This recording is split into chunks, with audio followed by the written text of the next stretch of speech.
এরা আপনার কাছে বাচ্চার মতো হয়ে যায়। আপনারে ছোটবেলায় যেইভাবে পালছে, বুড়া মা বাবাও ঘরে পায়খানা করে দিতে পারে, ছোটবেলায় একটাবারও কষ্ট পায় নাই। আপনিও কিন্তু একটাবারও কষ্ট নেওয়া যাবে না।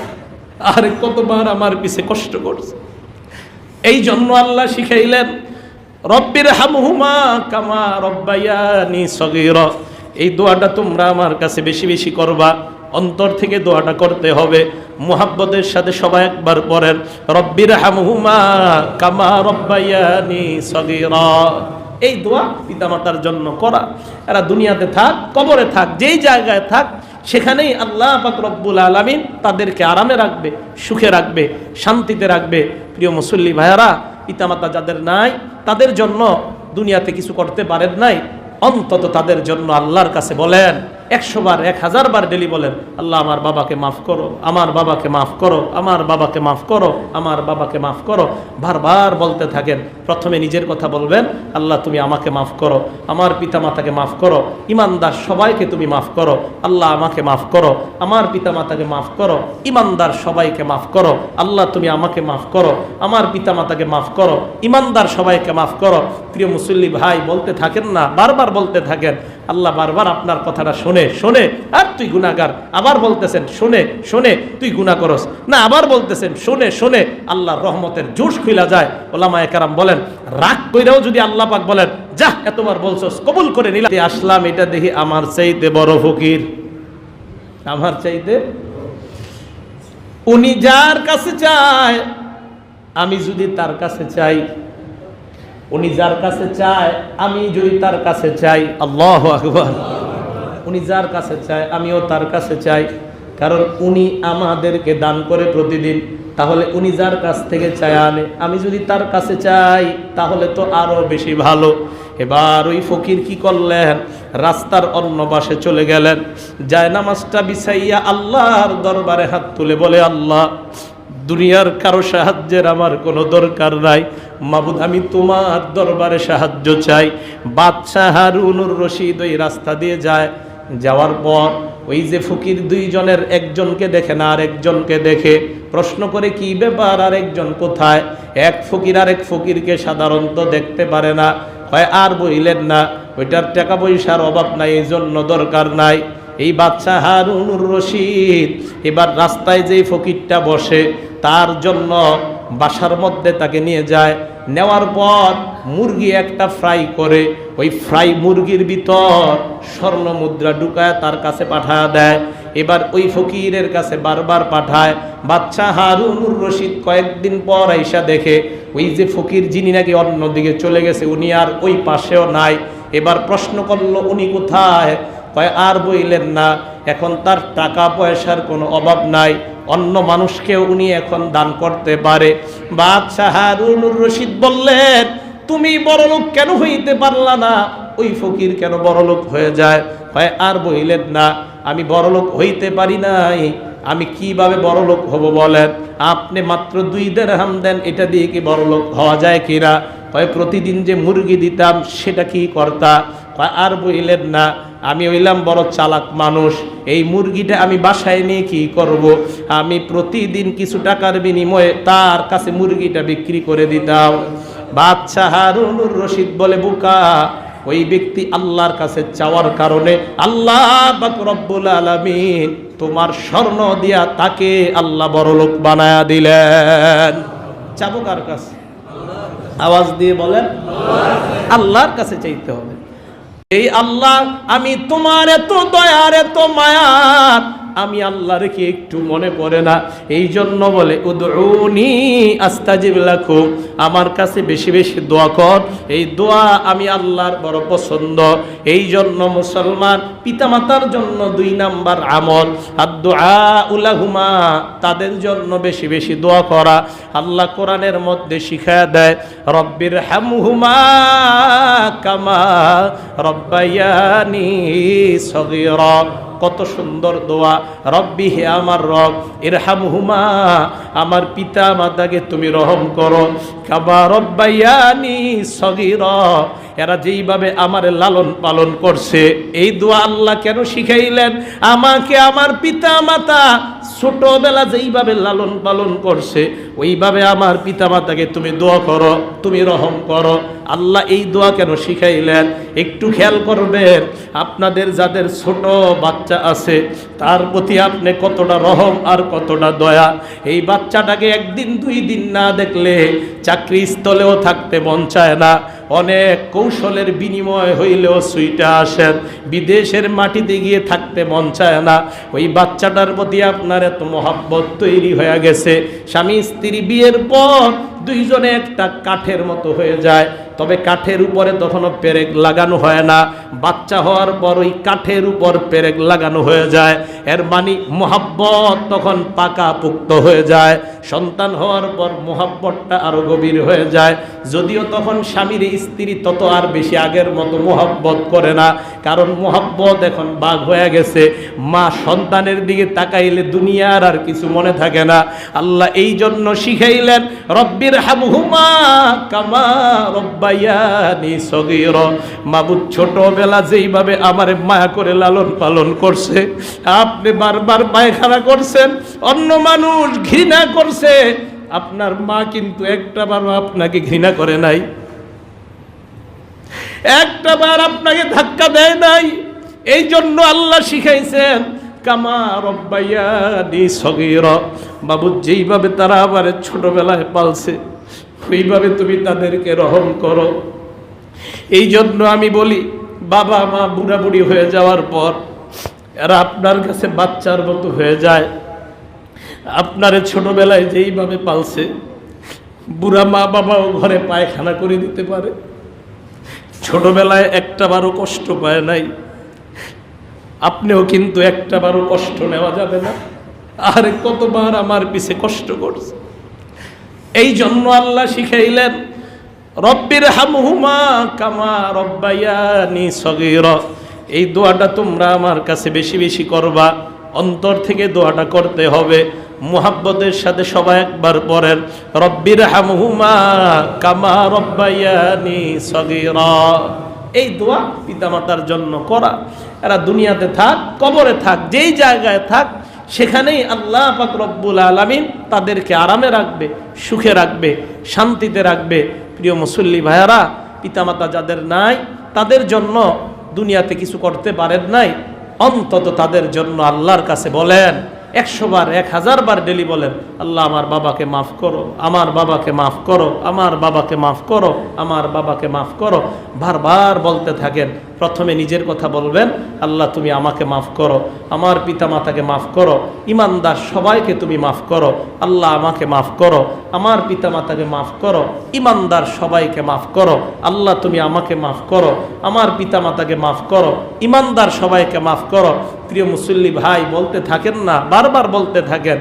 আল্লাহ বারবার আপনার কথাটা শোনে শোনে আর তুই গুনাহগার, আবার বলতেছেন শোনে শোনে তুই গুনাহ করস না, আবার বলতেছেন শোনে শোনে আল্লাহর রহমতের জোশ খুইলা যায়। ওলামায়ে কেরাম বলেন রাগ কইরাও যদি আল্লাহ পাক বলেন যা এতবার বলছস কবুল করে নিলাম, কয় আল্লাহর ওই রাগটাও কইরাও যদি আল্লাহ বলে তুই খালি বারবার ডাকতাছস নে কবুল করে নিলাম, আল্লাহ পাক তোমাকে কশ্চিন কালেও তোমার পিতা মাতাকে জাহান্নামের আগুনে জ্বালাবে না আল্লাহ, যদি রাগও করে। যারা মৃত্যুবরণ করবে বিশেষ করে মা বাবা, তাদের জন্য যারা বেঁচে থাকবে সন্তান আদি, তাদের জন্য 10টা করণীয়। কয়টা? 10টা। এর মধ্যে 1 নাম্বার আল ইস্তিগফার, তাদের জন্য আল্লাহর কাছে ক্ষমা প্রার্থনা করা। ইমাম কতাদা রহমতুল্লাহি আলাইহি বলেন ইন্না হাযাল কুরআন ইয়াদুল্লুকুম আলা দাইকুম ওয়া দাওয়াইকুম। নিশ্চয়ই এই কোরআন তোমাদেরকে জানায়া দেয় আলা দাইকুম, তোমাদের শরীরে যে রোগ বিমারি এই রোগ সম্পর্কে জানায়া দেয়, ওয়া দাওয়াইকুম এই রোগের ঔষধ কি ওইটাও এই কোরআন জানায়া দেয়। বিশেষ করে তোমাদের শারীরিক অভ্যন্তরীণ যে রোগ আছে এই রোগগুলার ব্যাপারে কোরআন খুব বেশি বলে। তো কোরআন তোমাদের যে রোগের কথা বললেন, রোগের যে ঔষধ উভয়টার কথা বলছে। রোগটা কি? ফাম্মা দা উকুমা জুনুব, তোমাদের রোগ হইল গুনাহ করা। কোরআন আমাদেরকে জানায় দিছে আমাদের রোগ গুনাহ করা। তাহলে আমাদের রোগ ধরা পড়ছে কোরআন অনুযায়ী কি করা? গুনাহ করা। আমরা গুনাহ করি, এই রোগ কোরআন আমাদেরকে ধরায়া দেয় যে রোগ হইল গুনাহ করা। এখন কোরআন ডাক্তার হিসেবে রোগ ধরায়া দিছে, রোগের ঔষধ কি কোরআন এটাও জানায়া দিছে। ওয়াম্মা দা উকুম আজ-জুনুব, তোমাদের রোগ হলো গুনাহ করা। ফাম্মা দাওয়া উকুম আল ইস্তিগফার, আর ওই গুনাহের ঔষধ হলো আল্লাহর দরবারে বেশি বেশি ইস্তেগফার পাঠ করা। তাহলে এই গুনাহ নামক রোগ আল্লাহ দূর করে দিবেন। তাহলে কোরআন দুই জিনিস জানায়া দিল, রোগের কথা, ঔষধের কথা, ওইটা জানায়া দিল। রোগের নাম গুনাহ, ঔষধের নাম হলো ইস্তেগফার। হাসান বসরি রহমতুল্লাহি আলাইহি বলেন, আকসিরু মিনাল ইস্তেগফার, তোমরা বেশি বেশি ইস্তেগফার পাঠ করো। ফি বুয়ুতিকুম, ঘরে, তোমাদের ঘরে। ওয়ালা মাওয়াইদিকুম, দস্তরখানে যখন খাইতে বসো তখনও ইস্তেগফার পাঠ করো। অফি তুরুকিকুম, রাস্তায় যখন আসো তখনও ইস্তেগফার পাঠ করো। অফি আসওয়াকিকুম, বাজারে যখন আসো তখন তোমরা ইস্তেগফার পাঠ করো। এরপরে বলতেছেন শেষ নাম্বার যেটা, অফি মাজালিসিকুম, তোমরা আপোষে বৈশা যে মিটিং করো, মজলিস করো, সেখানেও তোমরা ইস্তেগফার পাঠ করো। ঘরেও পড়ো, বাজারেও পড়ো, রাস্তায় পড়ো, দস্তরখানে পড়ো, মজলিস কায়েম করো, সেখানেও ইস্তেগফার পড়ো। কেন? ফাইন্নাকুম মা তাদরুনা মাতা তানজিলুল মাগফিরা, কারণ তোমাদের জানা নাই কখন আল্লাহর পক্ষ থেকে ক্ষমা অবতীর্ণ হয়ে যায়, এটা তো তোমাদের জানা নাই। তো সার্বক্ষণিক যেই কোনো অবস্থায় ইস্তেগফার পাঠ করো, হতে পারে আল্লাহর বিশেষ রহমতের কারণে আল্লাহ তোমাদের গুনাহ মাফ করে দিবেন। তাহলে বললেন সব জায়গায় ইস্তেগফার পাঠ করতে। আল্লাহ পাক রব্বুল আলামিনের ক্ষমা কখন অবতীর্ণ হয় আমাদের জানা নাই। তাই এমন একটা সময় বাজারে আছি আমরা, ইস্তেগফার শূন্য আছি, হয়তো ওই মুহূর্তে আল্লাহ আমার দিকে বিশেষ রহমত দিয়ে আছেন, কিন্তু আমি তখন ইস্তেগফার পাঠ করি নাই। হয়তোবা ওই সময় আমার উপর ক্ষমা অবতীর্ণ হইতো, কিন্তু আমি ইস্তেগফার পাঠ করি নাই, এই কারণে ক্ষমাটা অবতীর্ণ হয় নাই। হাসান বসরি বলেন, তোমাদের তো জানা নাই কখন ক্ষমা অবতীর্ণ হয়ে যায়, এই জন্য সর্ব অবস্থায় ইস্তেগফার পাঠ করার চেষ্টা করো। আল্লাহ আমাদেরকে বেশি বেশি ইস্তেগফার পাঠ করার তৌফিক দান করেন। রসুল করিম সাল্লাল্লাহু আলাইহি সাল্লামের হাদিস, কোরআনের আয়াত ইত্যাদির মাধ্যমে জানা যায়, যারা মারা যায় তাদের জন্য 10টা করণীয়। 1 নাম্বার, বিশেষ করে পিতা মাতা, আল ইস্তিগফারু লাহুমা, তাদের জন্য ক্ষমা প্রার্থনা করা। নবীজি সাল্লাল্লাহু আলাইহি ওয়াসাল্লাম 7 শ্রেণী মানুষের ব্যাপারে বলেন, আরেক বর্ণনায় 3 শ্রেণীর ব্যাপারে বলছেন। এই হাদিসে বলছেন 7 শ্রেণী মানুষ। এই 7 শ্রেণী মানুষ মারা যাওয়ার পরেও কবরে থাইকাও দুনিয়ার মধ্য থেকে সওয়াব তাদের কবরে আল্লাহ পৌঁছায় দিবেন। কয় শ্রেণীর মানুষ? 7 শ্রেণীর মানুষ। ক্বালা রাসূলুল্লাহি সাল্লাল্লাহু আলাইহি ওয়াসাল্লাম, সাবউন ইয়াজরি আজরুহুন্না ওয়া হুয়া ফি কবরিহি বাদা মাউতি। আল্লাহর নবী বলেন 7 শ্রেণীর মানুষ মারা যাওয়ার পরেও কবরের মধ্যে তার আমলনামা, এর মানে তার সওয়াব তার কবরের মধ্যে জারি থাকে, চালু থাকে, তার সওয়াব আল্লাহ কবরে পৌঁছায় দেয়। 1 নাম্বার, মান আল্লামা ইলমা, যেই ব্যক্তি ইলম অর্জন করে, ইলমে দ্বীন শিক্ষা করে, বিদ্যা অর্জন করে। এই বিদ্যা দ্বারা উদ্দেশ্য দুনিয়াবি কোনো শিক্ষা নয়, জাগতিক কোনো শিক্ষা নয়। এই বিদ্যা দ্বারা উদ্দেশ্য কোরআনের শিক্ষা, হাদিসের শিক্ষা। আল্লাহর নবী বলেন 1 নাম্বার, মান আল্লামা ইলমা, যেই ব্যক্তি কোরআনের শিক্ষা অর্জন করার পর আল্লামা ইলমা এই শিক্ষাটা অন্য কাউকে জানা দেয়, মাদ্রাসার আলেম এই শিক্ষা অর্জন করার পর যদি অন্যকে জানা দেয়, মসজিদের ইমাম খতিবরা যদি অন্যকে এই বিদ্যা জানা দেয়, এক নাম্বার মান আল্লামা ইলমা, যেই ব্যক্তি বিদ্যা অর্জন করার পর অন্যকে জানা দেয়। বিদ্যা অর্জন করার পর অন্যকে জানানোর মধ্যে অনেক ফায়দা। আল্লাহর নবী বলেন 3টা গুণ যদি কারো মধ্যে অর্জন হয়ে যায়, এক নাম্বার মান আলিমা, যেই ব্যক্তি বিদ্যা অর্জন করে নেয়। 2 নাম্বার ও আমিলা, ওই বিদ্যা অনুযায়ী আমল করে। 3 নাম্বার ও আল্লামা বিদালিকা, ওই বিদ্যা অন্যের কাছে পৌঁছায় দেয়। ইউদআ আজিমান ফি মালাকুতিস সামাওয়াত, আসমানের মধ্যে তার নাম মহান বলে লেখা হয়ে যায়। বিশাল বড় আকারে তার নাম আসমানে লেখা হয়। হাবিব বলেন ইয়াজরি আজরুহুন্না ওয়া হুয়া ফি কবরিহি বাদা মাউতিহি, কবরের মধ্যে থাকার পরেও 7 ব্যক্তির সওয়াব আল্লাহ পৌঁছায় দেয়। 1 নাম্বার মান আল্লামা ইলমা, এলেম অর্জন করার পর এলেম যদি অন্য কাউকে জানা দেয়। 2 নাম্বার আও আজরা নাহরা, কোনো মানুষ যদি পানির ব্যবস্থা করে দেয়, মানুষের জমিনের মধ্যে যাওয়ার জন্য পানির নালা যদি করে দেয়, ড্রেনের ব্যবস্থা করে দেয় মানুষের কাছে পানি পৌঁছানোর জন্য, এই ব্যক্তি কবরে যাওয়ার পর এই যে মানুষ উপকার পেতে থাকে, উপকারের সওয়াব তার কবরে আল্লাহ পৌঁছায় দেয়।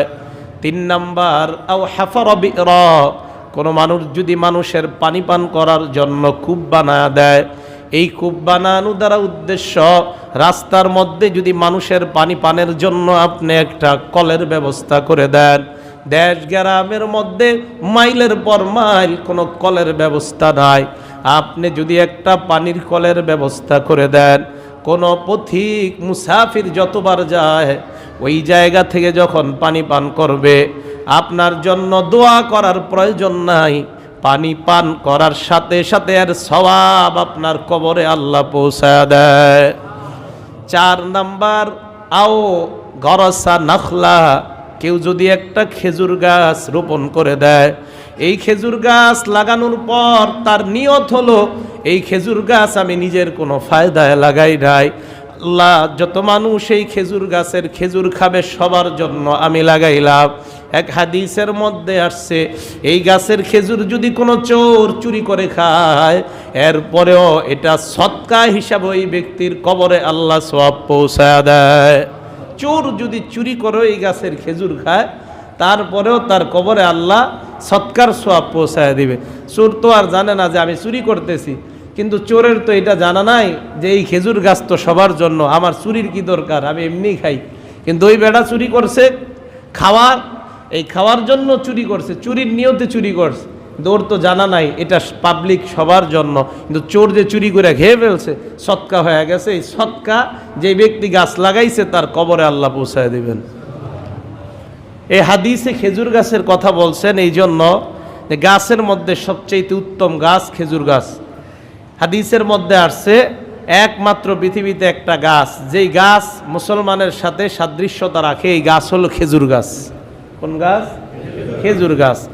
তো এই গাছ দ্বারা শুধু খেজুর গাছ উদ্দেশ্য নয়, যেই কোনো গাছ আপনি লাগান, লাগানোর পর আপনার নিয়ত ফলের সিজনে ফল দিবে, ফলের সিজন নাই, ওই সিজনে রৌদ্রের মধ্যে মানুষ আমার এই গাছের পাতার যে ছায়া, ছায়ার নিচে বসবে আর বাতাস তার শরীরে রাখবে, এই যে আপনি ব্যবস্থাটা করে দিলেন, কবরে থাইকা আপনি এর সওয়াব আল্লাহ আপনার কবরে পৌঁছায় দিবেন।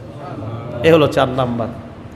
5 নাম্বার আও বানা মসজিদা, আল্লাহর ঘর মসজিদ যদি বানায়া দেন, এর দ্বারা উদ্দেশ্য একটা ইটেরও যদি ব্যবস্থা আপনি করে দেন, সামান্য ইট পরিমাণ যদি জায়গা আপনি ব্যবস্থা করে দেন, অথবা একটা ইটের টাকার ব্যবস্থা আপনি করে দেন, অথবা একজন মুসল্লি নামাজ পড়তে পারে 1 কাতার পরিমাণ টাকার ব্যবস্থা আপনি করে দেন, একটা জায়নামাজ পরিমাণ টাকার ব্যবস্থা আপনি করে দেন, এই জায়গার মধ্যে কিয়ামত পর্যন্ত যত মুসল্লি সেজদা দিবে এই সেজদার একটা সওয়াব আপনার কবরে আল্লাহ পৌঁছায়া দিবেন।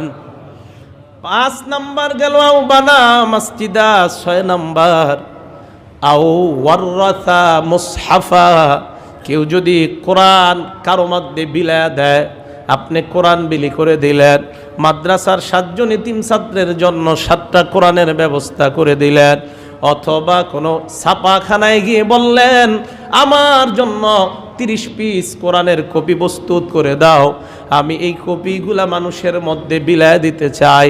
অথবা আপনি বললেন ও ছাপাখানার মালিক ভাই, আমি যদি মারা যাই, আমি মারা যাওয়ার পর এই 10,000 কপি কোরআনের ছাপা তুমি মানুষের মধ্যে বিলায় দিবা। আপনি টাকা দিয়ে ব্যবস্থা করে দিলেন, এই 10,000 কোরআন যত মানুষ খুলে পড়বে, এক একটা অক্ষর পড়বে, আপনার কবরে আল্লাহ সওয়াব পৌঁছায় দিবেন। 7 নাম্বার আও তারাকা ওয়ালাদা, এমন একটা সন্তান দুনিয়াতে আপনি রাখলেন, ইস্তাগফিরু লাহু বাদা মাউতিহি, ওই সন্তান আপনি মারা যাওয়ার পর আপনার জন্য আল্লাহর কাছে ক্ষমা প্রার্থনা করে। আমরা কপাল পোড়া মুসলমান, বাবা মারা যাওয়ার পর ইমামের পিছনে দৌড়াই, মাদ্রাসার হুজুরদের পিছনে দৌড়াই, তাদের কাছে গিয়ে বলি চলেন আমার বাবার জন্য খতম পড়া প্রয়োজন। খতমের পর আবার হুজুরদেরকে টাকা দেই, এই খতম পড়ানোর কোনো সওয়াব ওই সন্তান যারা পড়লো তারাও পাবে না, যেই মরা মানুষটার জন্য পড়লো সেও পাবে না। আপনি টাকা দিলেন, এই টাকা সওয়াব আপনি পাবেন না। যারা এই মরা ব্যক্তির জন্য খতম পরে টাকা নেয়, এই টাকা খাওয়া তাদের জন্য জায়েজ নাই। চাই যারা পড়ুক, যাদের মাধ্যমে আপনি পড়ান, এই যে আপনি তাদের মাধ্যমে কোরআন পড়াইলেন, বাবার রুহের মাগফিরাতের জন্য, আপনার বাবার কবরটা যেন শান্তিময় হয়ে যায়, উল্টা আপনি গুনাহ করলেন। 1 নাম্বার গুনাহ, এই বাবার জন্য আপনি কোরআন পড়াইলেন টাকার বিনিময়ে। 2 নাম্বার গুনাহ, এদেরকে আপনি বাবার বিনিময়ের কোরআন পড়ায়া তাদেরকে টাকা দিলেন হাদিয়ার নামে। 3 নাম্বার গুনাহ, যাদেরকে দিলেন তারাও গুনাহগার হয়ে যায়। তাহলে আপনি একটা মরা মানুষকে কেন্দ্র করে কতগুলা মানুষকে গুনাহগার বানান। এই জন্য আল্লাহর নবী বলেন, একটা নেককার সন্তান তুমি রেখে যাও, ওই সন্তান যখন আল্লাহর কাছে বলবে আল্লাহুম্মা গফিরলি আবি, মাবুদ তুমি আমার বাবাকে মাফ করে দাও, আল্লাহর কসম আপনারা আমার কাছে যতই দোয়া চান, আপনার বাবার জন্য আমি দোয়া করলে কবুল হবে কি হবে না এর মধ্যে সন্দেহ কাজ করে, কারণ আমার দোয়ার মধ্যে সার্থকতা থাকতে পারে, কিন্তু সন্তান যদি বাবার জন্য দোয়া করে ওই দোয়ার মধ্যে কোনো সার্থকতা নাই। সন্তান দোয়া করার সাথে সাথে আল্লাহর আরশ পর্যন্ত দোয়া পৌঁছে গিয়ে আল্লাহ পাক রব্বুল আলামিন তার বাবার কবরে দোয়া পৌঁছায় দেয়। কারণ সন্তানের কোনো স্বার্থ নাই, আমার বাবার জন্য আমি দোয়া করব, এই জায়গায় সন্তানের কোনো স্বার্থ নাই। সন্তান এই চিন্তা করবে না আমার আরেকটা কাজ আছে, বাবার জন্য একটু কম দোয়া করি, সন্তান কখনো এই চিন্তা করবে না। বাবা যদি সন্তানের জন্য দোয়া করে, ওই বাবাও কখনো এই চিন্তা করবে না আমার অন্য কাজ আছে, আমি দোয়াটা তাড়াতাড়ি শেষ করি, এটা বাবাও কল্পনা করবে না, সন্তানও কল্পনা করবে না। কিন্তু আমাকে দিয়ে দোয়া করান, আমার টাইমিংয়ের ব্যাপার আছে, আমি চিন্তা করব আমার অনেক কাজ আছে, এই জন্য দোয়া কবুল হবে কি হবে না কোনো নিশ্চয়তা নাই। আপনি যদি বাবার জন্য দোয়া কবুল করে তাই চান, তাহলে আল্লাহর কাছে বলেন আল্লাহুম্মা গফিরলি আবি, আল্লাহ তুমি আমার বাবাকে মাফ করে দাও। এই যে কথাটা আপনি বললেন বাবার জন্য সন্তানের দোয়া, এটা কখনো সার্থকতার দোয়া হয় না, এটা দিল থেকে বের হয়। এই দোয়ার সাথে সাথে আল্লাহ কবরে পৌঁছায়া দিয়া হাদিসের ভাষা অনুযায়ী আপনার বাবার ওই জান্নাতে একটা মর্যাদা আল্লাহ বাড়ায়া দেয়। আবু হুরায়রার বর্ণনা, ইন্নাল্লাহা লা ইয়ারফাউদ দারাজাতা ফিল জান্নাতি লিল আবদিস সালিহ, আল্লাহ পাক রব্বুল আলামিন নেককার বান্দার জন্য জান্নাতের মধ্যে তার মর্যাদা যখন বাড়ায়, নেককার বান্দা আল্লাহকে বলে আন্না লি হাদিহি, মাবুদ এই মর্যাদা কেন আমার হয়ে গেল? আরেক বর্ণনায় কাইফা ইয়াকুনু লি হাদা, এ মাবুদ আমি তো এই মর্যাদার যোগ্য না, আমার জন্য মর্যাদা আবার কিভাবে বেড়ে গেল? আল্লাহ জবাব দিয়ে দিবেন বি ইস্তিগফারি ওয়ালাদিকা লাক, তোমার ছেলে এইমাত্র আমি আল্লাহর কাছে কায়েম অনুবাক্যে বলছে, আল্লাহ আমার বাবাকে তুমি মাফ করে দাও, আমি আল্লাহর সাথে সাথে জান্নাতে তোমার মর্যাদা বাড়ায়া দিলাম। তাহলে সন্তান যদি পিতামাতার জন্য ক্ষমা প্রার্থনা করেন, এটা সবচেয়ে বড় ব্যাপার। আমি বলছি না আলেমদের কাছে দোয়া চাবেন না, এরকম বলি না আমি, কিন্তু আমি বলতেছি আপনার দোয়াটা সবচেয়ে বেশি কার্যকর, আপনার পিতামাতার জন্য সবচেয়ে বেশি কার্যকর আপনার দোয়া। হুজুর আমি মূর্খ মানুষ, আমি কিছু পারি না।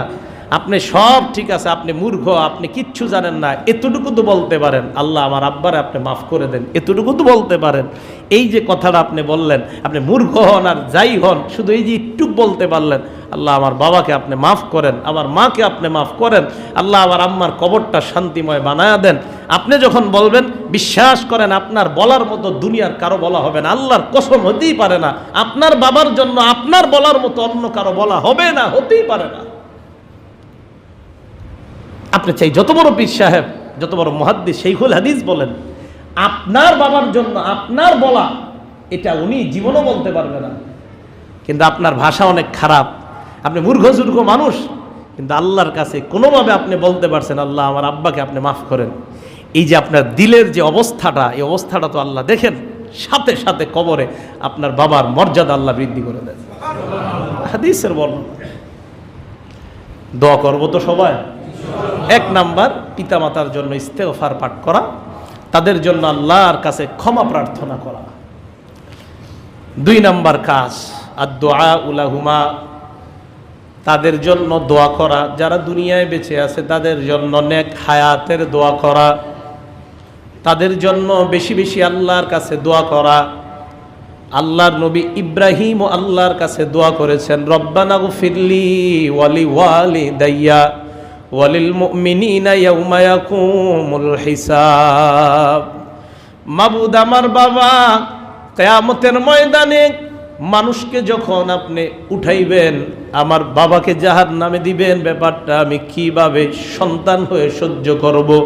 আল্লাহর নবী হাদিসের মধ্যে জানায়া দেয়, ইব্রাহিম নবী হঠাৎ দেখবে একটা শূকর তার সামনে দিয়ে নিয়ে যায়, এই শূকরটা জাহান্নামের মধ্যে ফালায়া দেওয়া হয়। ইব্রাহিম নবী বলবে সি সি, এই শূকরটা আহারে কত ভয়ঙ্কর, যা যা আমার সামনে থেকে যা। আল্লাহ বলবেন ও ইব্রাহিম পয়গম্বর, আপনি আপনার বাবার দেখতে চান কিনা? হ্যাঁ মাবুদ আমার বাবা কোথায়, একটু দেখতে চাই।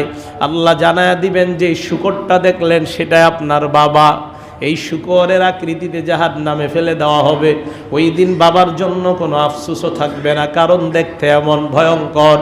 এই জন্য ইব্রাহিম নবী দুনিয়ার মধ্যে নিজের জন্য দোয়া করলেন, নিজের মা বাবার জন্য দোয়া করেছিলেন, আবার কিয়ামত পর্যন্ত যত মুমিন দুনিয়াতে আসবে তাদের সবার জন্য ইব্রাহিম নবী অগ্রিম আল্লাহর কাছে দোয়া করে গেলেন। আল্লাহর কাছে বললেন রব্বানা গফিরলি, হে আমাদের রব ইগফিরলি, আমাকে তুমি মাফ করো, ওয়ালি ওয়ালিদাইয়া আমার পিতামাতাকে মাফ করো, ওয়ালিল মুমিনিনা ইয়াউমা ইয়াকুমুল হিসাব, যেদিন হিসাব কায়েম হবে ওই দিন সমস্ত ইমানদারদেরকে তুমি ক্ষমা করে দাও। এই আয়াত দ্বারা বোঝা যায় দোয়া করার সিস্টেম হলো এই: 1 নাম্বার নিজের জন্য দোয়া করা, 2 নাম্বার পিতামাতার জন্য দোয়া করা, 3 নাম্বার অন্যান্য দোয়া করা। এই জন্য যদি আপনারা কারো জন্য কখনো দোয়া করেন, কেউ যদি বলে আমার জন্য ভাই একটু দোয়া করেন, আপনি বলবেন আল্লাহ তুমি আমারে মাফ করো, আমার পিতামাতাকেও তুমি মাফ করো, আর আমার এই ভাই যিনি দোয়া চাইছে তারেও মাফ করো। এই জন্য দোয়ার সিস্টেমটা মনে রাখবেন।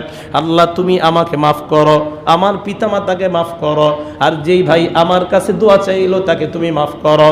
ভাই আমার জন্য দোয়া করবেন, আল্লাহ যেন আমার রিজিক বাড়ায় দেয়, আল্লাহর কাছে দোয়াটা করবেন। আল্লাহ তুমি আমার রিজিকের ব্যবস্থা করে দাও, আমার রিজিকের মধ্যে তুমি বরকত দিয়ে দাও। মাবুদ আমার বাবা বেঁচে আছেন, আমার বাবার হায়াতের মধ্যে তুমি বরকত দিয়ে দাও, আমার বাবার খাবারটা যেন হালাল হয় এখানে বরকত দিয়ে দাও। আমার মা নাই, আল্লাহ কবরের মধ্যে জান্নাতি রিজিকটাকে পৌঁছায় দাও। 3 নম্বরে বলবেন যেই ভাই আমার কাছে দোয়া চাইলো, আল্লাহ তুমি তার রিজিক বাড়ায় দাও।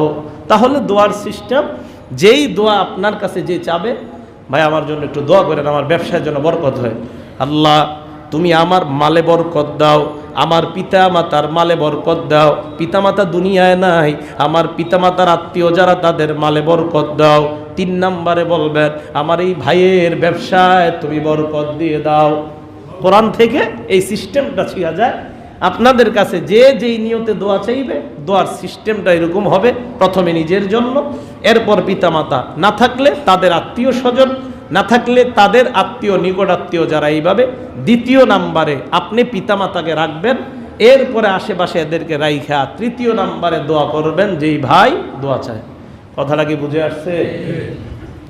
তাহলে 2 নাম্বার দোয়া করা। দোয়া কার কাছে করব? আওয়াজ দিয়ে বলেন, আল্লাহর কাছে করব। কার কাছে করব?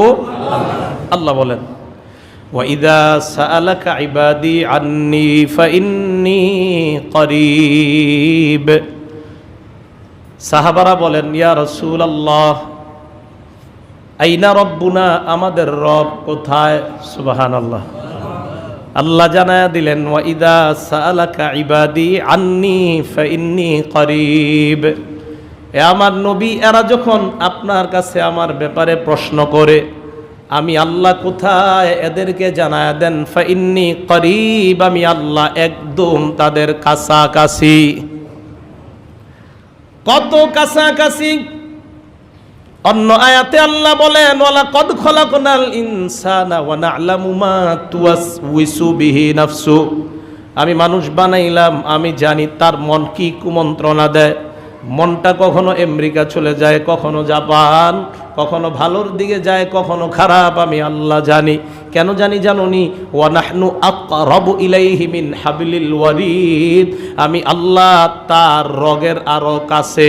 কোন রগ? কোন রগ? হৃৎপিণ্ড। এই হৃৎপিণ্ডের মোটা মোটা অনেকগুলা রগ আছে।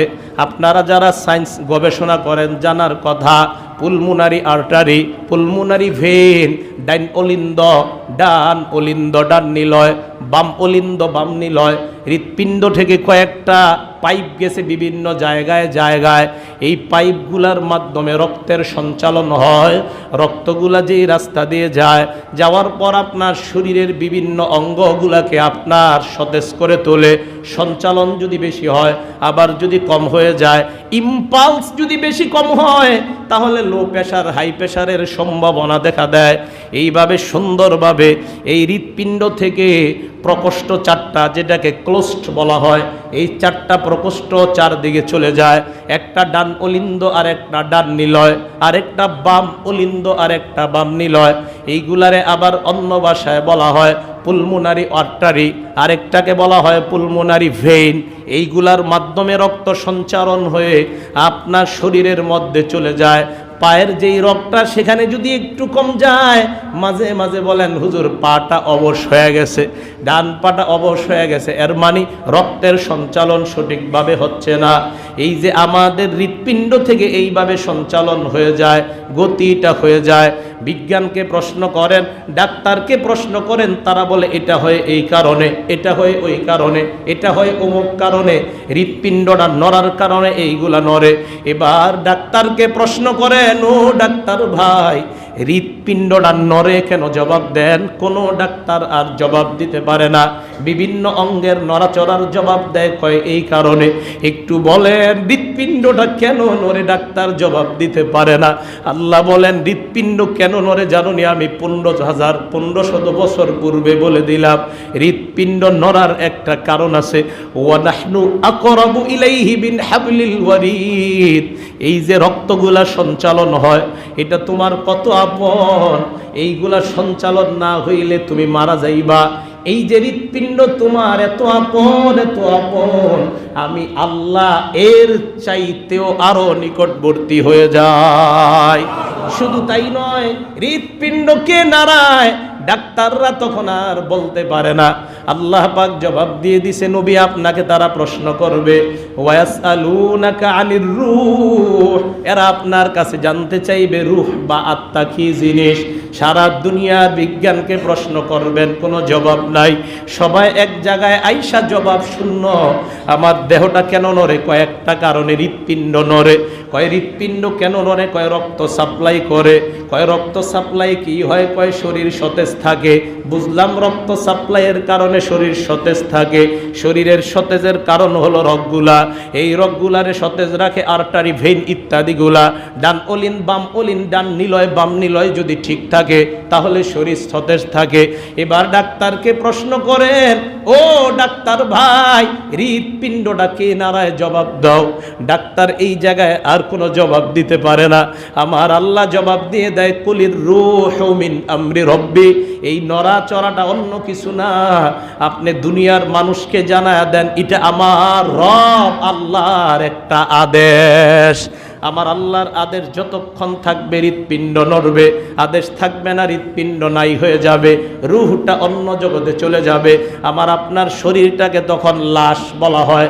লাশকে লাশ কেন বলা হয়? এই লাশ শব্দের অর্থ লা শাইআ। লা শাইআ মানে কিছুই নাই। লা শাইআ থেকে বলা হয় লাশ। লাশকে লাশ বলা হয় আরবি লা শাইআ থেকে। আরবি লা শাইআ মানে আর কিছু নাই।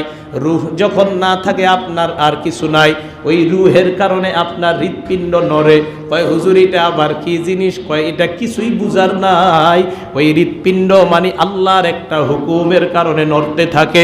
আল্লাহ বলেন, আমার হুকুম যেই জায়গায় নড়াচড়া করে বান্দা, ওই জায়গাটা তোমার যত কাছে, আমি আল্লাহ এর চাইতে আরো বেশি কাছে।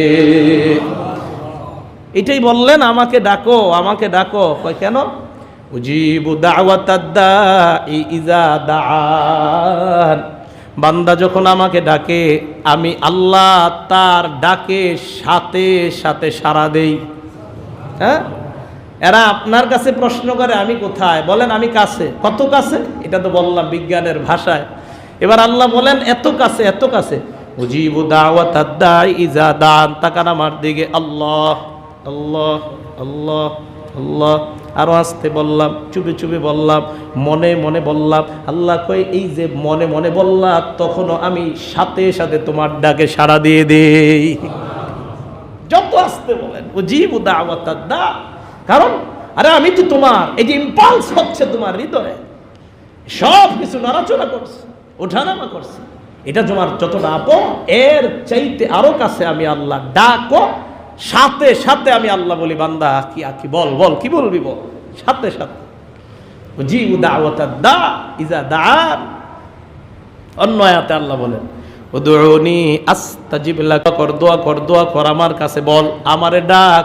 আস্তাজিব লাকুম, আল্লাহ কয় আমার ওয়াদা, ওয়াদা। আস্তাজিব লাকুম, আমি সাথে সাথে তোর ডাকে সাড়া দেই।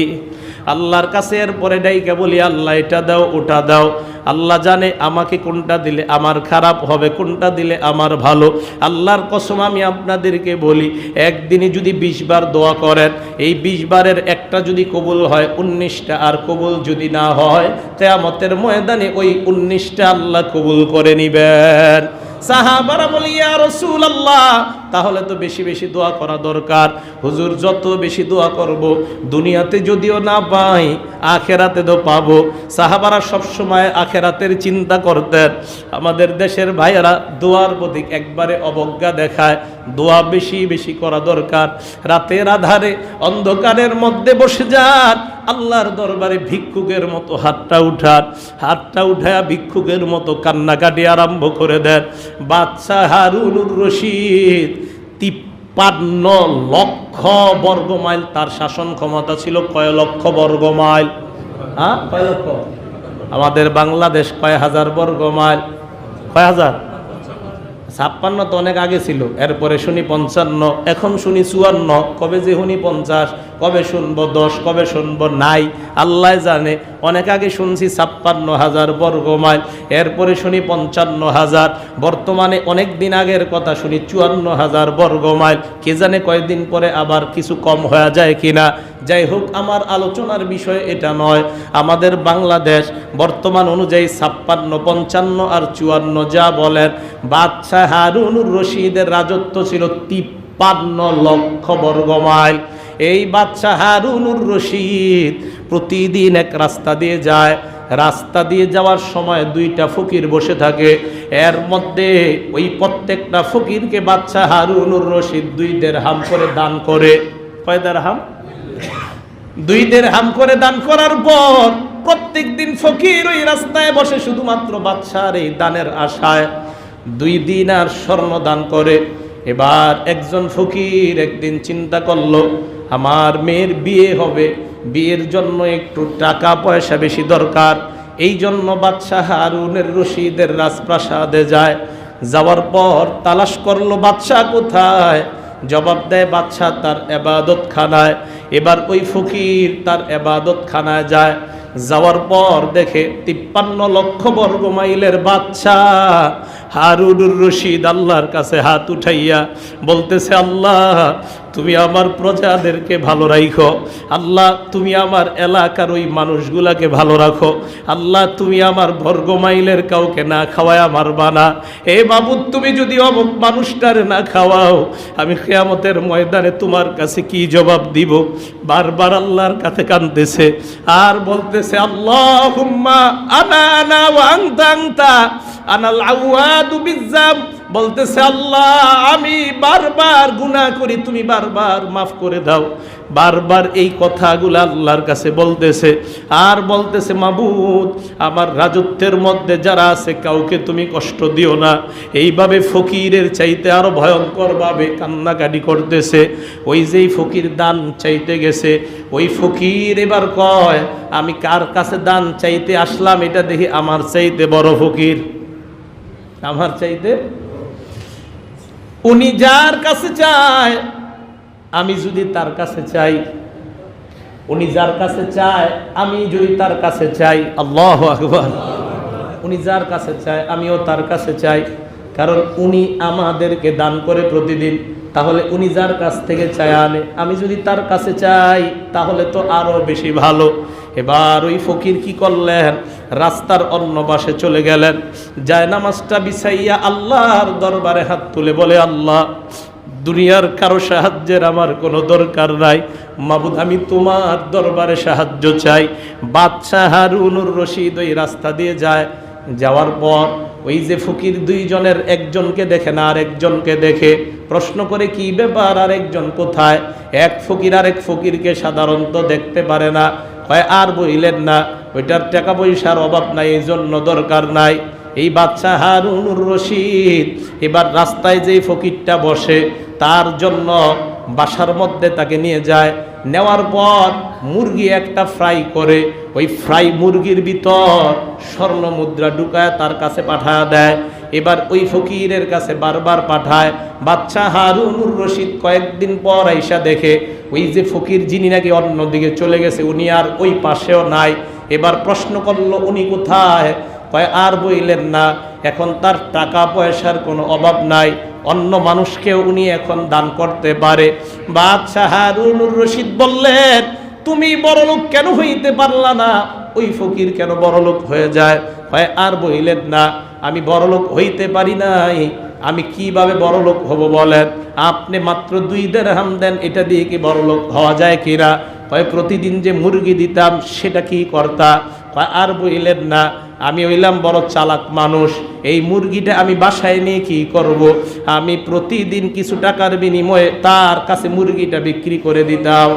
বাদশাহ হারুনুর রশিদ বলে, বোকা, ওই ব্যক্তি আল্লাহর কাছে চাওয়ার কারণে আল্লাহ পাক রব্বুল আলামিন তোমার স্বর্ণ দিয়া তাকে আল্লাহ বড়লোক বানায়া দিলেন। চাবো কার কাছে? আওয়াজ দিয়ে বলেন, আল্লাহর কাছে চাইতে হবে। কাবে আহবার বলেন, উতিয়াত হাদিহিল উম্মাতু সালাসা, এই উম্মতকে তিনটা বৈশিষ্ট্য দেওয়া হয়েছে। উম্মতকে লাম তুতাহুন্না উম্মাতুন ক্বাবলাহুম ইল্লা নাবিয়্যুন, অতীতের উম্মতকে দেওয়া হয় নাই, তবে নবীকে দেওয়া হয়েছে। আমার কথাটা বুঝে থাকলে বলেন, অতীতের নবীকে এমন তিনটা বৈশিষ্ট্য দেওয়া হয়েছে, যেই তিনটা বৈশিষ্ট্য অতীতের উম্মতকে দেওয়া হয় নাই, তবে এই উম্মতকে দেওয়া হয়েছে। সুবহানাল্লাহ। অতীতের নবীকে তিনটা উম্মত দেওয়া হয়ে তিনটা নেয়ামত দান করা হয়েছে, যেই তিনটা নেয়ামত অতীতের উম্মতকে দেওয়া হয় নাই, সব নবীকে দেওয়া হয়েছে। আর আল্লাহ নবীর এই উম্মতকে ওই নবীদের তিনটা গুণ দেওয়া হয়েছে। এর মধ্যে এক নাম্বার, কান আল্লাহু ইযা আরসালা নাবিয়্যা, আল্লাহ যখন কোন নবীকে পাঠাইতেন, ফাকিলা লাহু, ওই নবীকে বলতেন, জাআলতুকা শাহিদান আলা উম্মাতিক, আমি আপনাকে আপনার উম্মতের সাক্ষী বানায়া দিলাম। আর আমাদের এই উম্মতকে আল্লাহ বলে, ওয়াজআলতুকুম শুহাদা আলান নাস, হে উম্মতে মুহাম্মদী, আমি তোমাদেরকে অতীতের সব উম্মতের সাক্ষী বানায়া দিলাম। অতীতের নবীকে বলতেছে আপনি আপনার উম্মতের সাক্ষী, আর আমাদেরকে বলতেছে তোমরাই হবা সাক্ষী কিয়ামতের ময়দানে। দুই নাম্বার, মা ইউকালু লাহু, অতীতের নবীকে কানা ইউকালু লাহু, নবীকে বলা হতো লাইসা আলাইকা ফিদ্দীনি মিন হারাজ, ও নবী আপনার জন্য ধর্মের মধ্যে কোনো কষ্ট নাই। এই উম্মতকে আল্লাহ বলছে মা জাআলা আলাইকুম ফিদ্দীনি মিন হারাজ, আমি আল্লাহ ধর্মের মধ্যে তোমাদের জন্য কষ্টকর কিছু বানাই নাই। অতীতের নবীকে বলা হয়েছে উদউনি আস্তাজিব লাকা, ও নবী আপনি আমার কাছে দোয়া করেন। ভালো করে বুঝেন, অতীতের নবীকে বলা হয়েছে নবী আপনি আমার কাছে দোয়া করেন, আপনি দোয়া করেন, আপনি দোয়া করেন, আপনি দোয়া করেন, আস্তাজিব লাকা, আমি আপনার দোয়া কবুল করব। আর এই উম্মতকে আল্লাহ বলেন উদউনি আস্তাজিব লাকুম, তোমরা দোয়া করো, আমি আল্লাহ তোমাদের দোয়া কবুল করার ওয়াদা করলাম। নবীকে বলছে আপনি দোয়া করেন, আর এই উম্মতকে কয় তোমরা দোয়া করো। তাহলে দেখেন কি আজীব ব্যাপার, আমাদেরকে বলতেছে তোমরা দোয়া করো, আস্তাজিব লাকুম। প্রিয় মুসলমান ভাইয়েরা, এই বিষয়গুলো আমরা কেন ঢুকাই না অন্তরে? এই বিশ্বাসটা কেন ঢুকাই না? কোরআনের আয়াত তো বিশ্বাস করতে হবে। আল্লাহ বলছেন দোয়া করো, দোয়া করো, আল্লাহ দোয়া কবুল করবে। আনাস রাদিয়াল্লাহু তাআলা আনহুর বর্ণনা, নবীজি সাল্লাল্লাহু আলাইহি সাল্লাম বলেন, আল্লাহ পাক রব্বুল আলামিন বলছেন আরবাউ খিসাল, চারটা স্বভাব। কয়টা? চারটা।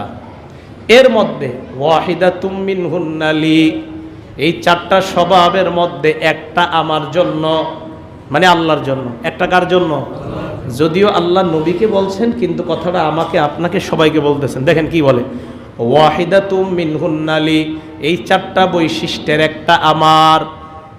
ওয়াহিদাতুম মিনহুন্না লাকা, এই চারটার দ্বিতীয় বৈশিষ্ট্যটা তোমার। আবার আমাদেরকে আল্লাহ বলেন বান্দা চারটা বৈশিষ্ট্যের একটা আমার, একটা বৈশিষ্ট্য তোমার। তাহলে কয়টা গেল? দুইটা। তিন নাম্বার ওয়াহিদাতুম বাইনি ওয়া বাইনাক, আরেকটা বৈশিষ্ট্য আমার এবং তোমার। সুবহানাল্লাহ। প্রথম বৈশিষ্ট্যটা শুধু আমার, দ্বিতীয়টা শুধু তোমার, তিন নাম্বারটা আমার আর তোমার। হ্যাঁ, তিন নাম্বারটা আল্লাহ বলেন আমার আর তোমার। চার নাম্বার ওয়াহিদাতুম ফিমা বাইনাকা ওয়া বাইনাল ইবাদ, চার নাম্বারটা তোমার আর আমার সকল বান্দাদের। এ মুসলমান, প্রিয় মুসল্লি ভাইয়েরা, আমার আপনার প্রত্যেককে আল্লাহ ডেকে বলছেন চারটা বৈশিষ্ট্য, এর মধ্যে একটা শুধু আমার, দুই নাম্বারটা শুধু তোমার, তিন নাম্বারটা আমার আর তোমার, চার নাম্বারটা তোমার আর আমার সকল বান্দাদের। আল্লাহ বলেন ফাম্মাল্লাতিলি, এক নাম্বার যেই বৈশিষ্ট্যটা আমার, তা'বুদুনি লা তুশরিকু বি শাইআ, আমার ইবাদত করবা, কোনো কিছুকে শিরিক করবা না, এটা শুধুমাত্র আমার। ইবাদতটা করবা শুধু আমার, ইবাদতটা করবা শুধু আমার, প্লিজ তোমরা শিরিক করবা না। আল্লাহ বলতেছেন শিরিক করবা না, শিরিক করবা না। ইবাদতটা শুধু করবা আমার। 2 নাম্বার আল্লাহ বলেন ওয়ামা আমিলতা মিন খায়র, যেই ভালো কাজটা তুমি করবা এই ভালো কাজটা শুধু তোমার, এর মানে এর প্রতিদান আল্লাহর সাথে সাথে তোমাকে দিয়ে দেয়। তাহলে 1 নাম্বার ইবাদতটা শুধু করবা আমার, এটা শুধুমাত্র আমার। 2 নাম্বার ইবাদতের প্রতিদানটা শুধু তোমার, ইবাদতটা করবা আমার। 2 নাম্বার ইবাদতের প্রতিদানটা শুধু তোমার। 3 নাম্বার যেটা আমার আর তোমার, এটা হলো মিনকাদ দুআ আলাইয়াল ইজাবা। তুমি যখন দোয়া করো এই দোয়াটা তুমি একা একা করো না, ওই সময় দোয়ার সময় আমিও থাকি তুমিও থাকো। এই জন্য মুনাজাতকে মুনাজাত কেন বলা হয়? আরবিতে এটাকে বলা হয় সরফের কায়দা। সরফের একটা বৈশিষ্ট্য আছে, এই মুনাজাতটা হলো বাবুল মুফাআলার একটা মাসদার। এই বাবুল মুফাআলার মুনাজাত, এই মাসদারটার একটা বৈশিষ্ট্য আছে। এই বৈশিষ্ট্যটা হলো এটা একা হয় না, কমপক্ষে 2 জনের প্রয়োজন হয়। তাহলে বলেন তো মুনাজাতে অন্তত কয়জনের প্রয়োজন হয়? আপনি একা একা যখন মুনাজাত করেন তখন তো আপনি একা। আল্লাহ বলে না না তুই একা না। আপনি বলেন আপনি একা, আল্লাহ বলে তুমি একা না। এই মুনাজাতের সময় তুমি আর আমি, তুমি আর আমি।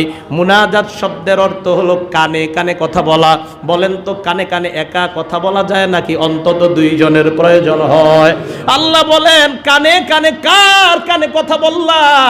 আমি আল্লাহর কুদরতি কানের মধ্যে তোমার প্রয়োজনটা বেশ করলাম। এই জন্য মুনাজাতকে মুনাজাত বলা হয়, কারণ মুনাজাতে অন্তত 2 জনের প্রয়োজন। যদি একা মুনাজাত করেন হুজুর তাহলে আরেকজন কোথায়? আল্লাহ বলেন এ বেটা আরেকজন খোঁজার কি দরকার?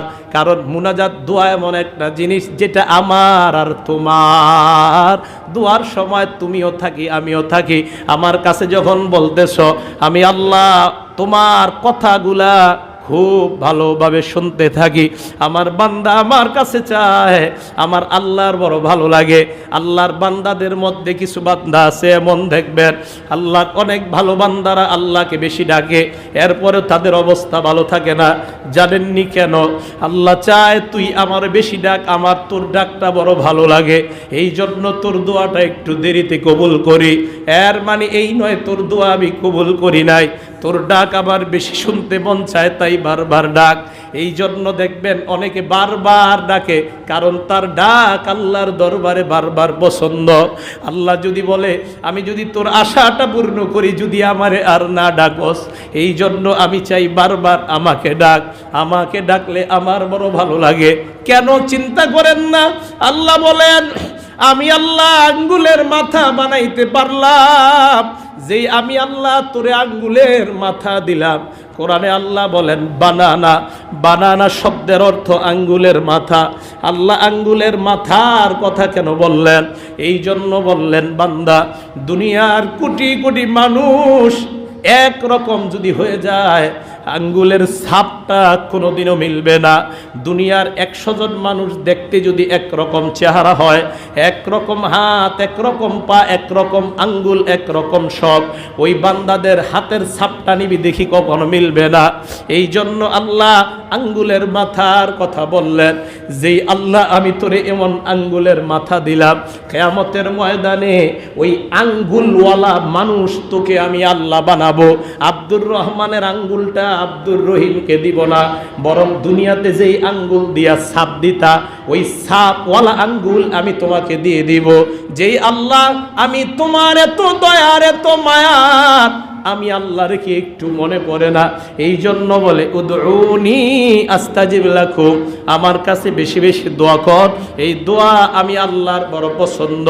এই জন্য মুসলমান পিতামাতার জন্য 2 নাম্বার আমল আদ-দুআ লাহুমা, তাদের জন্য বেশি বেশি দোয়া করা। আল্লাহ কোরআনের মধ্যে শিখায়া দেয় রব্বির হামহুমা কামা রব্বায়ানি সগীরা। কত সুন্দর দোয়া! রব্বি হে আমার রব, ইরহামহুমা আমার পিতা মাতাকে তুমি রহম করো, কামা রব্বায়ানি সগীরা এরা যেইভাবে আমার লালন পালন করছে। এই দোয়া আল্লাহ কেন শিখাইলেন? আমাকে আমার পিতা মাতা ছোটবেলা যেইভাবে লালন পালন করছে ওইভাবে আমার পিতামাতাকে তুমি দোয়া করো, তুমি রহম করো। আল্লাহ এই দোয়া কেন শিখাইলেন একটু খেয়াল করবেন। আপনাদের যাদের ছোট বাচ্চা আছে তার প্রতি আপনি কতটা রহম আর কতটা দয়া। এই বাচ্চাটাকে একদিন দুই দিন না দেখলে চাকরি স্থলেও থাকতে মন চায় না, অনেক কৌশলের বিনিময় হইলেও সুইটা আসেন, বিদেশের মাটিতে গিয়ে থাকতে মন চায় না। ওই বাচ্চাটার প্রতি আপনার এত মহব্বত তৈরি হয়ে গেছে, স্বামী স্ত্রী বিয়ের পর দুইজনে একটা কাঠের মতো হয়ে যায়। তবে কাঠের উপরে তখনও পেরেক লাগানো হয় না, বাচ্চা হওয়ার পর ওই কাঠের উপর পেরেক লাগানো হয়ে যায়। এর মানে মহব্বত তখন পাকা পুক্ত হয়ে যায়। সন্তান হওয়ার পর মহব্বতটা আরো গভীর হয়ে যায়। যদিও তখন স্বামীর স্ত্রী তত আর বেশি আগের মতো মহব্বত করে না, কারণ মহব্বত এখন বাঘ হয়ে গেছে। মা সন্তানের দিকে তাকাইলে দুনিয়ার আর কিছু মনে থাকে না। আল্লাহ এই জন্য শিখাইলেন রব্বির হামহুমা কামা রব্বায়ানি সগীরা। মাবুদ ছোটবেলা যেইভাবে আমারে মায়া করে লালন পালন করছে, আপনি বারবার পায়খানা করছেন, অন্য মানুষ ঘৃণা করছে, আপনার মা কিন্তু একটাবারও আপনাকে ঘৃণা করে নাই, একটাবার আপনাকে ধাক্কা দেয় নাই। এই জন্য আল্লাহ শিখাইছেন কামা রব্বায়ানি সগীরা। বাবু যেইভাবে তারা আবার ছোটবেলায় পালছে ওইভাবে তুমি তাদেরকে রহম করো। এই জন্য আমি বলি বাবা মা বুড়া বুড়ি হয়ে যাওয়ার পর এরা আপনার কাছে বাচ্চার মতো হয়ে যায়। আপনারে ছোটবেলায় যেইভাবে পালছে, বুড়া মা বাবাও ঘরে পায়খানা করে দিতে পারে, ছোটবেলায় একটাবারও কষ্ট পায় নাই, আপনিও কিন্তু একটাবারও কষ্ট নেওয়া যাবে না। আর কতবার আমার পিছে কষ্ট করছে।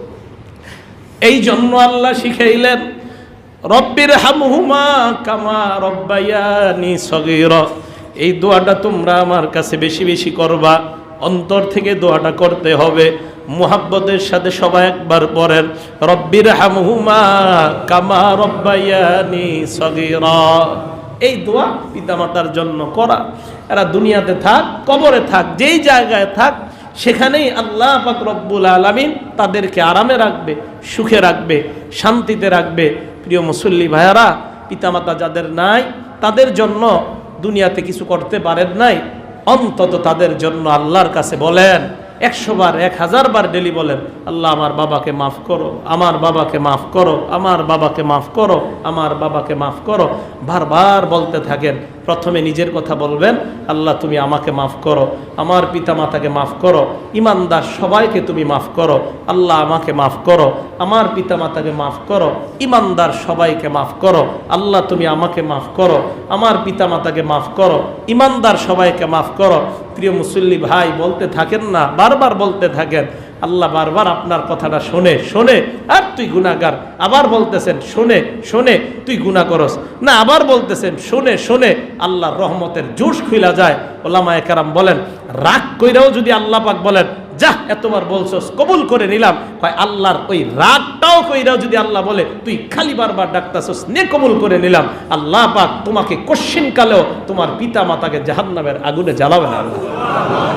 যদি রাগও করে, ভিক্ষুক বারবার দরজা নাড়ে, এই কি হয়েছে তোর, খুলে দিই না আমরা অনেক সময়, রাগ হয়ে যায় তৃতীয়বার, তো খোলার পরে স্যার 10টা টাকা দেন, 3-4 বার বলার পর চতুর্থ কাজের মেয়েটা কাজের ছেলেটা এই দিয়ে দে 10 টাকা দিয়ে দে, রাগ কইরাও কিন্তু 10 টাকা দিচ্ছেন। বারবার আল্লাহরে নক করেন আল্লাহ মাফ করো মাফ করো মাফ করো, আচ্ছা মাফ করলাম। আল্লাহ যদি রাগ কইরাও বলে মাফ করলাম, আপনাকে কশ্চিন কালে আল্লাহ শাস্তি দিবেন না। এই জন্য আল্লাহ রহমতের দরজায় নাড়া দিতে থাকতে হবে বারবার। আল্লাহ আমাদের সকলকে পিতামাতার জন্য ইস্তেগফার করা, বেশি বেশি তাদের জন্য দোয়া করা, আল্লাহ আমাদের সকলকে তৌফিক দান করেন।